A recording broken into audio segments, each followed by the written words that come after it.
All right, followers, viewers, you're gonna see a rough first attempt at me trying to make a recording of what I think might be a really helpful principle on how we think about our cutting strategy in the hex day after a very positive tournament experience at Cinco de Mayo. Okay, let's see how this goes.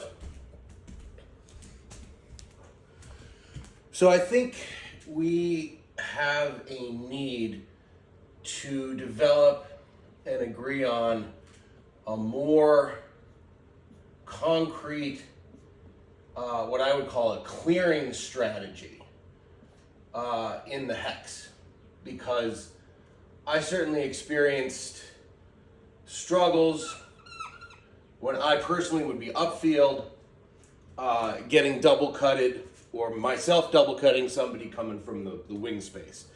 So this is going to be focused significantly on what the suggestion would be the wings would do. And what I say for a clearing strategy, what I'm thinking of specifically is a circular rotation that we all should have in mind. So thinking about if you're in the wing, you may make whatever action you can think you're going to make into this area to try to get the disc and bounce, perhaps. But if that doesn't work, if you don't get the disc, what do? I think we should ultimately agree on some set of circular flow that we're going to do. So, for example, the idea I have is identify you're this open side wing. You're going to flow in a way that, well, I'll just draw it up. You're going to flow this way. You're going to clear this way. So you make your move, you don't get the disc, you're clearing this way, and that pushes, that creates a push for each individual person to think about which way they're going to occupy space. So ultimately it would look like this, right? So the core principle would be that we all are agreeing on a rotational flow concept so that we don't have some people moving in the opposite direction of others. It ultimately wouldn't matter what the rotation is, but just the idea that we all are thinking about the same rotational strategy. So let's draw it up in a way that is a bit more concrete, right? And let's focus on the hat's got the disc here from the backers. The backers have executed their pull play. Now they're in the backer position. The hat's got the disc.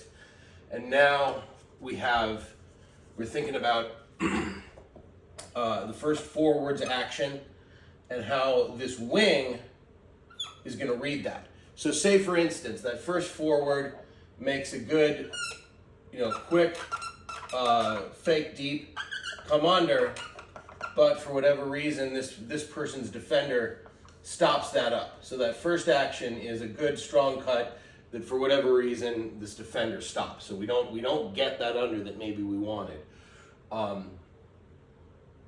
What we want to do then, if we're that forward, is we're going then in this example, this clockwise direction, starting to push this guy. Push this wing. What does this wing do? Well, forward's coming from here, right? The wing can't come into this space. So what the wing's got to do is think, okay, maybe I'm gonna, if he's open, if the wing's just open, maybe it's as easy as hat's thrown here, and then you're getting that bounce action that we want to see.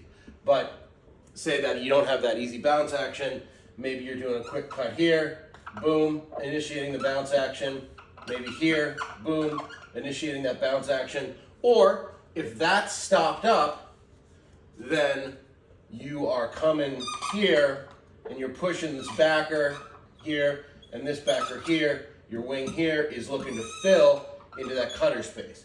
The important part, I think, is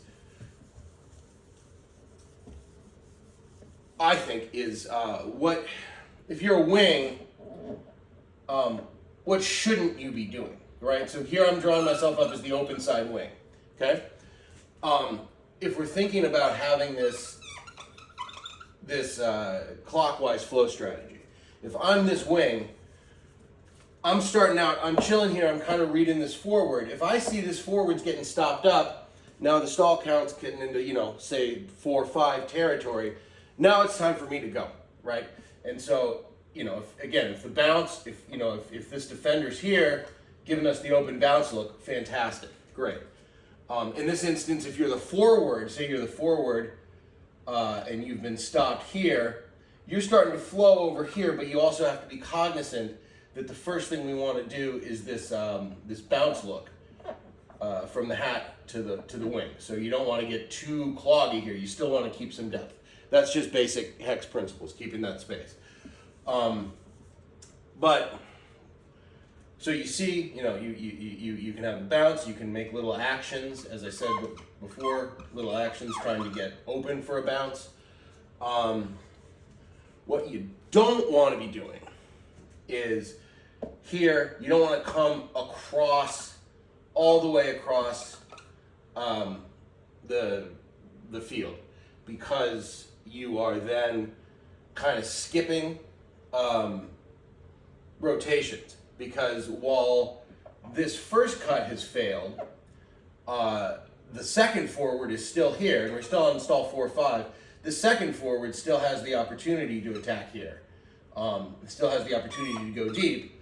But if you pull your guy too far into this foreside, and I think we did this a lot, I know I did it some, then all of a sudden we're taking away that second forward's opportunity. So we don't want to be getting too far over here, and we don't want to be going deep, because then if we're going deep, we're running right into this first forward. He's had his action stopped, but he's coming over here, so now suddenly we're clogging up this space.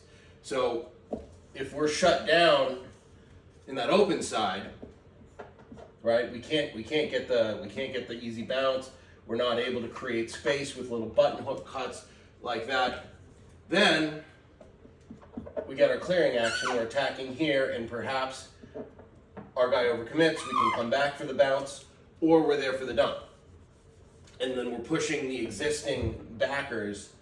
The backer in this position is coming over here, maybe getting a little rage cut action from the handler. Maybe you can get a break side, give and go action going. And the second backer pushing into this space.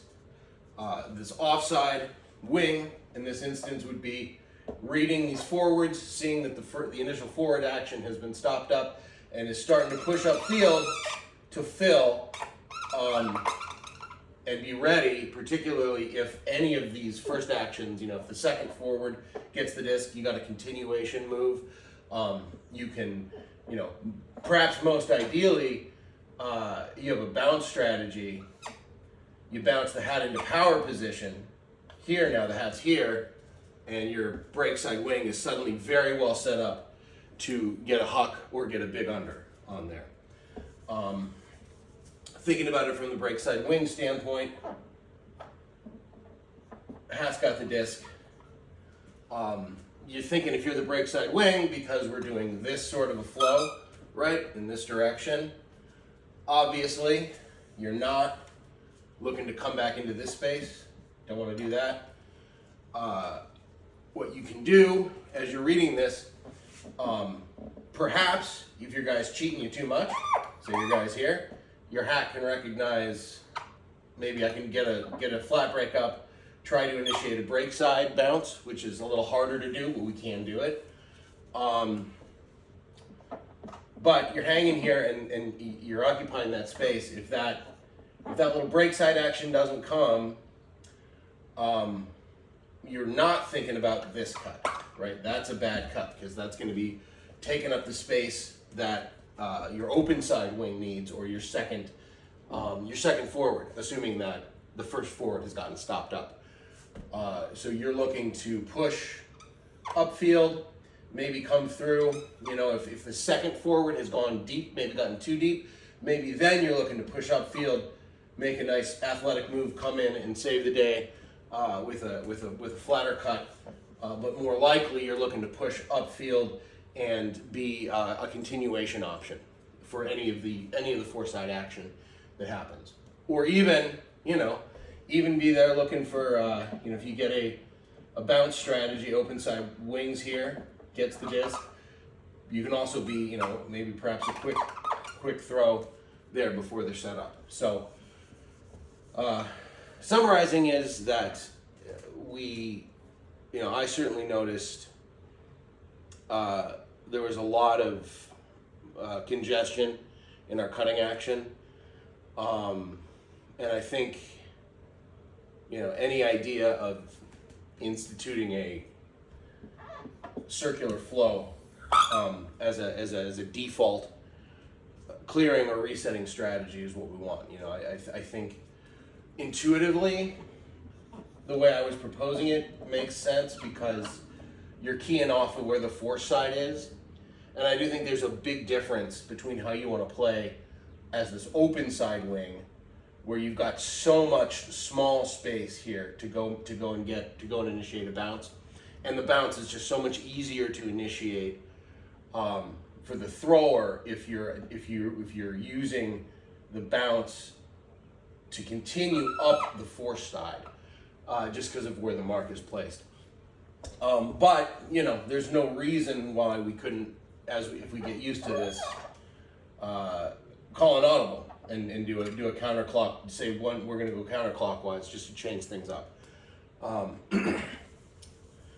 Anyway, just a suggestion, as well as my very crude attempt at doing some tech for an old guy. Let me know what you think.